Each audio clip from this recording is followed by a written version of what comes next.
नमस्कार साथियों, स्वागत है आपका सिविल लक्ष्य अकेडमी के Chhattisgarh daily current affairs programme में। तो पहला प्रश्न है, हर घर आंगन योग किस राज्य में आयोजित किया जाएगा? तो इसका सही जवाब है छत्तीसगढ़ में किया जाएगा। अंतर्राष्ट्रीय योग दिवस जो कि 21 जून को पड़ता है, ठीक है।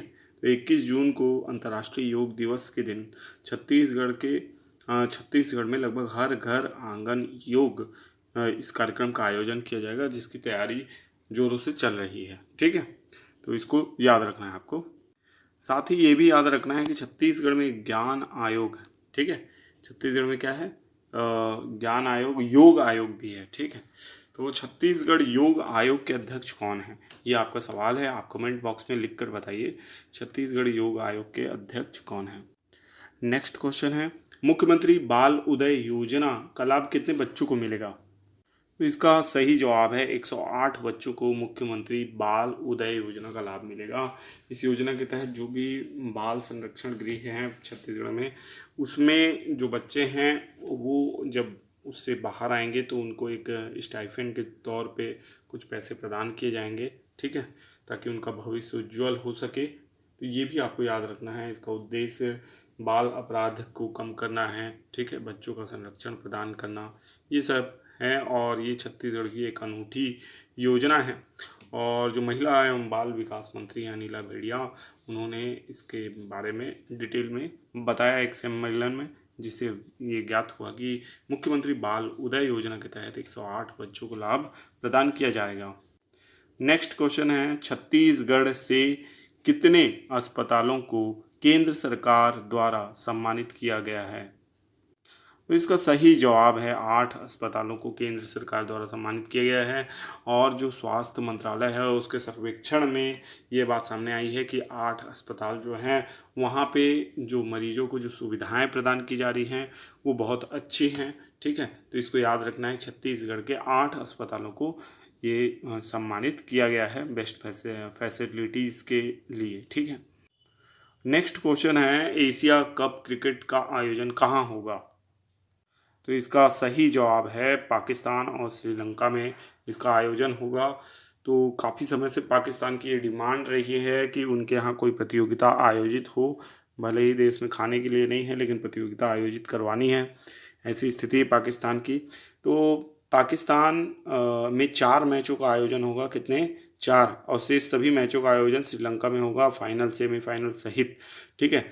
भारत का कोई भी मैच जो है वो पाकिस्तान में नहीं खेला जाएगा। इन 4 मैचों में भारत का कोई भी मैच नहीं होगा पाकिस्तान में, ठीक है। और श्रीलंका में ज़्यादातर मैच खेले जाएंगे, ठीक। तो इसको याद रखना है। और ये जो पाकिस्तान में 4 मैच हैं उसमें भी टीमों की जो रजामंदी मिली है उन्हीं टीमों का केवल आयोजन होगा। और भारत ने इसमें बिल्कुल भी सहमति नहीं दी थी, कि भारत बिल्कुल भी खिलाफ था पाकिस्तान में किसी भी मैच को खेलने के लिए, ठीक है। तो इसको आपको याद रखना है। और ख़ास बात देखिए, दोनों ही देश जो श्रीलंका है और जो पाकिस्तान, इन दोनों की क्राइसिस क्या है? ये दोनों ही आर्थिक संकट से जूझ रहे हैं। पाकिस्तान लगभग डिफ़ॉल्ट होने वाला है और श्रीलंका डिफ़ॉल्ट हो चुका है, ठीक है। तो कहीं ना कहीं क्रिकेट के माध्यम से ये अपनी अर्थव्यवस्था को सुधारना चाहते हैं, ठीक है, ताकि टूरिस्ट आएँ, देखें इनके यहाँ मैच, है ना। तो उससे थोड़ी सी इकोनॉमी इनकी इम्प्रूव हो, ऐसा इनका सोचना है। नेक्स्ट क्वेश्चन है, आरबीआई गवर्नर शक्तिकांत दास को कहाँ governor of the year award से सम्मानित किया गया? तो इसका सही जवाब है लंदन में। तो लंदन में governor of the year award से सम्मानित किया गया RBI governor doctor Shaktikanta Das को, ठीक है। तो शक्तिकांत दास जी का बहुत महत्वपूर्ण योगदान रहा है भारत को किसी भी प्रकार की आर्थिक मंदी से बचाने के लिए। साथ ही साथ जो इन्फ्लेशन है उसको भी कंट्रोल में ले आया है भारत ने।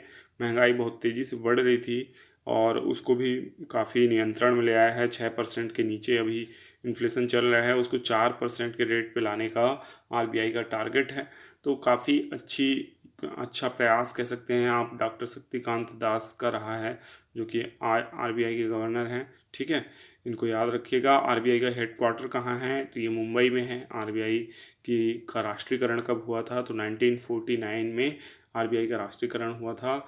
1934-35 में इसकी स्थापना हुई थी, ये भी याद रखना है आपको। और 49 में इसका राष्ट्रीयकरण हुआ था। आरबीआई अपनी मॉनेटरी पॉलिसी जो है और उसके माध्यम से repo rate, reverse repo rate, bank rate, इसके माध्यम से जो किसी न किसी तरीके से जो मनी का इनफ्लो है यानी भारत में रुपए का, उसको बना के रखता है और उसी के माध्यम से क्या कंट्रोल होता है, आपका महंगाई दर का नियंत्रण करते हैं, यानी मुद्रास्फीति जिसको कहा जाता है उसका नियंत्रण होता है। तो ये सारी बातें आपको इसमें याद रखनी है। अब आप लोगों के लिए होमवर्क प्रश्न है। इमरजेंसी सेवा 112 जो डायल अप सेवा है, ठीक है, ये छत्तीसगढ़ के कितने जिलों में लागू है? 28, 30 या केवल 2 या 33? तो इसका सही जवाब आपको कमेंट बॉक्स में देना है। और जितना डिटेल में आपको अगर इस क्वेश्चन के बारे में पता हो तो उतने डिटेल में आप लिखिएगा। मिलते हैं नेक्स्ट वीडियो में। आपका दिन शुभ हो। धन्यवाद।